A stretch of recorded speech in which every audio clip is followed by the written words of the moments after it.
They say love starts with attraction, but for some of us, it starts with a conversation, the kind that lingers long after the text thread ends, the kind that doesn't just make you feel heard, it makes you feel understood. That's intellectual intimacy. And for high achievers, deep thinkers, and culturally rooted individuals, it's often the missing piece. It's not about quoting philosophers or debating world affairs, though sometimes, yes, it includes that. It's about someone meeting you where you are mentally and emotionally. It's about comfort without small talk, stimulation without pressure, and depth without defensiveness. When you sit across from someone who's intellectually aligned with you, the energy shifts. You're not searching for common ground, you're building it. The pauses in conversation don't feel awkward.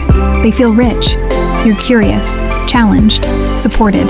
There's safety in disagreement and connection in nuance. But here's the thing, even when you find someone with a sharp mind, it doesn't always click. And often the reason is culture. Culture isn't just food or flags, it's how we express love, how we navigate conflict, how we understand family, time, and legacy. It's the unspoken codes. Why you don't raise your voice in front of elders. Why you greet every adult in the room. Why your ambition is not just personal, it's generational. When someone gets that without needing a full breakdown, you feel like you can exhale. That's cultural alignment.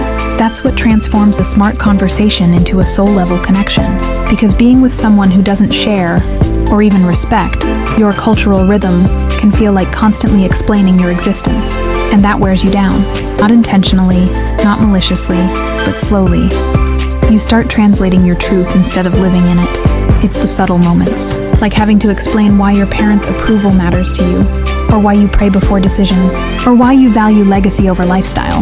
Without that shared context, even good people can make you feel like you're asking for too much. But with the right match, someone who sees both your intellect and your identity, you're finally able to be your full self.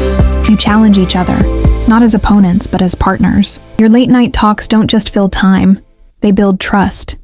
Your silence is not uncomfortable. It's intimate. And the beauty of it? You don't have to shrink, you expand. You expand into the parts of you that felt too much for others. You reclaim the parts you used to filter. You stop dating like it's a performance. You start connecting like it's a collaboration. Because real intimacy, the kind that lasts, isn't built on chemistry alone. It's built on mutual understanding. It's built on shared language, shared vision, shared values. In that kind of space, your ambition doesn't feel like a burden. It feels like something sacred, something your partner not only respects, but contributes.